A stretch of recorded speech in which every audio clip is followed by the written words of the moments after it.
Hello and welcome to episode 16 of the Community Trail Running Podcast. I'm your host, Adam Lee, and thank you for joining me once again. So many different podcasts out there, and I so appreciate the fact you spend a little bit of time with me.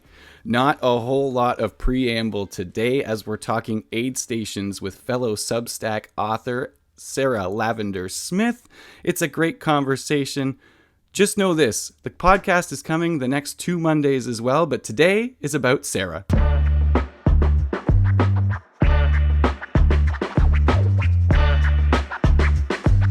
Today's guest is Sarah Lavender Smith. Sarah is a longtime trail running coach. She has run countless ultras herself, and she's a writer from Colorado.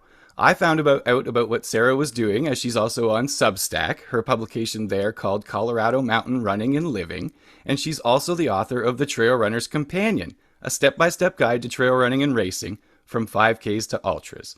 She runs, she writes, she's gracious with her time. Thank you for being here today, Sarah. Hey, it's great to be here. Thanks for having me on. I'm excited. I reached out to you recently after you posted on your Substack. The post was called Anatomy of an Aid Station. Sarah talked about aid stations dating back to 1978. She also talked about volunteering at mile 58 of the 2022 Hardrock 100. I'm excited to dive in a little bit further. You mentioned in the post it was one of the most elaborate and effective aid stations you've ever been at. Can you just sort of run us through your time there and what made it so effective? Sure, I'm happy to. So, aid stations differ depending on the type of ultra it is. If it's just a 50K, it's mainly just going to be a folding table with calorie, food options and hydration. But when you get into 100-mile ultras, especially extreme mountainous ones like the Hardrock 100, which have an extra long time limit because of the difficulty, Hardrock's time limit is 48 hours. So those aid stations are much more deluxe. And so I had been involved with Hardrock in the past as a pacer and crew person and volunteer in other capacities, but I really wanted to help at this midway aid station. What made it special is, one, it was a huge operation. I mean, there's so many tents, so it was very spacious and it could accommodate a lot of runners and a lot of volunteers. There was a dedicated kitchen, so one tent was nothing but food and a whole kitchen set up for hot cooked food and dishwashing. Then there was a whole medical area, so they had cots and medical staff.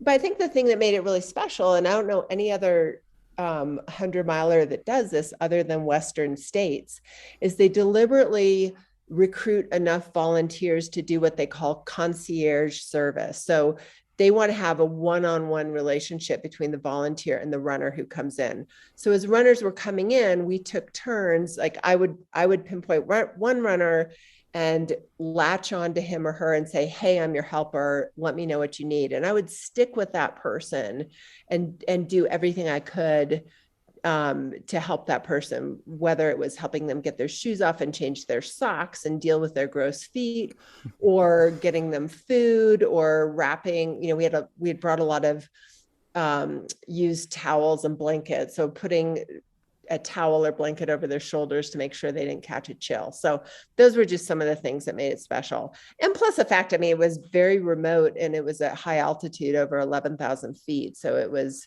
in the mountains. So we had to do a lot to, set up gas generators and other things just to power it up and have it be like a little tent city. I feel like you've already kind of established what the most challenging parts of that could have been. I have to say, it must be pretty wild and awesome for the runners to come in and get that one-on-one experience with someone. And I imagine you're not the only experienced ultra runner under that tent helping out. So it'd be cool to have someone like yourself as a one-on-one help. Well, thank you. Yeah. I know a lot of the runners and I know what it's like to be in their shoes, because although I have not done Hardrock, I've done several 100-milers, including mountainous hundreds that are Hardrock qualifiers. So I know what it's like to, I saw top runners come in who just looked like zombies, who are really struggling. And, to anticipate what they need and to, it brings out I'm a mother of two kids. And so I get very maternal. So I get into mom mode, so I like taking care of people.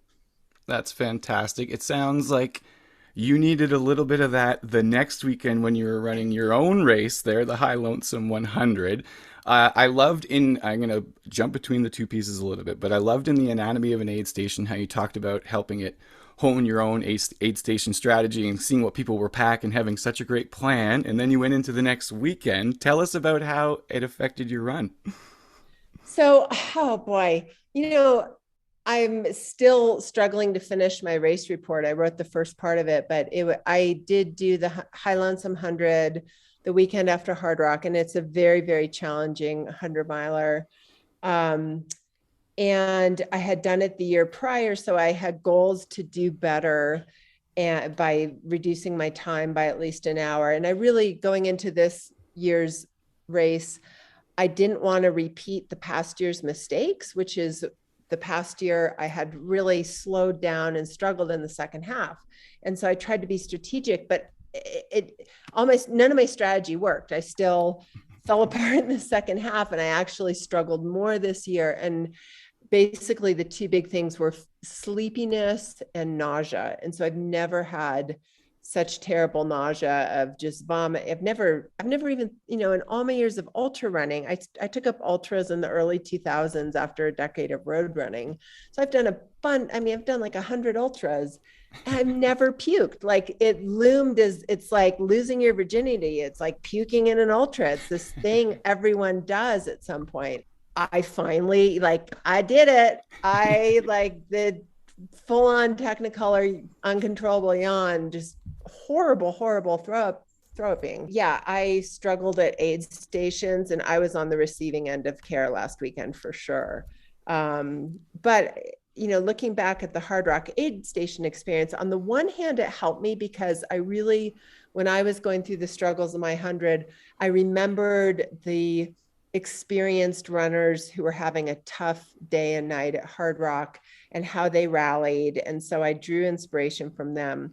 On the other hand, I really, in hindsight, think that pulling an all-nighter to volunteer at that aid station a week prior was not good for my taper week. I mean, I get sleepy anyway because, I'm older, I'm 53. I take naps. Like if I'm driving 3 hours, I'll pull over and take a 10-minute nap. It's like I'm a napper and I need my sleep. And so I pulled this all-nighter at Hardrock, and I don't think I ever caught up on sleep the following week. So that was bad. The Hardrock aid station experience the week prior was a mixed blessing. Yeah, absolutely. And you can kind of be your own worst nightmare out there sometimes. Doesn't matter how many times you've done it before, I guess. We've kind of talked about you now running through aid stations as well as volunteering at them. I'm wondering if there are any stories that come to mind for you on either side, just over the years, just a standout aid station experience. Oh my God. So the most memorable was May of 2010, and we pulled the plug on our normal lives and traveled around the world for a year. So we lived nomadically. We spent our savings, rented out our house, taught the kids the equivalent of sixth and third grade on the road, and had this amazing year of travel. But that's another story. But the point is in May of 2010, for my birthday, I found myself in northern Italy. So we find this low profile locals trail race outside of Tuscany. And I enter, and I'm the only American. I'm the only one I don't find anyone else who speaks English. I buddy up with this one gentleman who speaks Spanish. So I could use my Spanish to speak to him. His two words in English were Obama and go pee pee. So that's the only English I knew. But anyway, so I'm running through this amazing forest, and we get to these elaborate aid stations. I mean, it's everything you would imagine about Italy cuisine. And so my story is at mile 16, we get to this little hut, and there are these wonderful, straight out of central casting Italian characters. And they're asking me penne or pomodoro, penne or pomodoro. I'm like, what? And the guy in Spanish explains, they're asking what kind of topping I want on my pasta. I'm like, my pasta. And then they like they're like, where's your, they were translating in Spanish, where's your cup? And so I get, they produce a cup and they pour me red wine. So I have red wine and they make me sit and wait for my pasta. I'm like, wait a minute. And so I pull out of my pocket a little foil of goo. And I say in Spanish, in America, this is what we use for food. And they just laughed and laughed like it was space food. They're like, why not stop and have pasta and wine at mile 16? And like then 5 miles later, there was pork bruschetta and like hard-boiled eggs, and it was insane. So it was definitely a net calorie gain, but it was the most memorable trail 50K I've ever done. And the aid stations were an Italian dream. That's incredible. You'll never, ever forget that. Yeah. I don't think you'll ever find that again either. It wasn't much of a race. I realized in hindsight, like some people were racing it, but it was more like it was a celebration of running and eating. Like you run to eat and eat to run. It sounds like an amazing day. Yeah. Besides red wine and pasta and pork, do you have any other favorite aid station staples? The thing about aid stations is you want to make use of aid stations with what you can't carry in your hydration pack. So when I go to aid stations, I try to eat the kinds of food that I couldn't carry in my pocket. And so those tend to be watermelon, avocado, and soup. The kinds of things that not like a bar or a gel or a baggie of potato chips. So what I eat at aid stations depends on the climate, the distance, and the terrain. So, if it's a hot day and I'm having stomach problems, nothing beats watermelon. If it's a cold night and I need real food, salty soup with some noodles in it is generally the best thing. So I keep it pretty simple. I love the variants and the same thing, right? You might as well have what you can't carry. You definitely get into this, and everyone should get over to the article and read it and check it out themselves. I wonder, with all the years, I'm sure this probably changes as you go along, but if you were to just talk to someone on the street and they said, give me one piece of aid station advice, what would it be? Well, let me preface it by saying, I think you can learn a lot about someone's character by how they act at an aid station. And the people who tend to end up not doing well at ultras because they're so wound up, they're either the control freaks or the prima donnas. They want everything to be just so, or they're very demanding. And so my advice for aid stations is be nice and be businesslike. So you want to be nice, even if you're internally feeling terrible and you're annoyed. If you act nice to the people around you, it reflects back on you and it actually makes you feel better. And then the thing about being businesslike is it's really easy to get kind of overhyped or overexcited by the enthusiasm of the aid station crowds. And you really have to just kind of dial down your emotions and be like, be businesslike in terms of having a task to do or a checklist of things you have to make sure you get done and make sure you don't forget at the aid station. So you really got to focus and get in and get out of there, but be nice along the way. I think a great role model is Courtney Dauwalter. If you see her at aid stations in these big international ultras, she's just really, really chill, really kind to the people around her.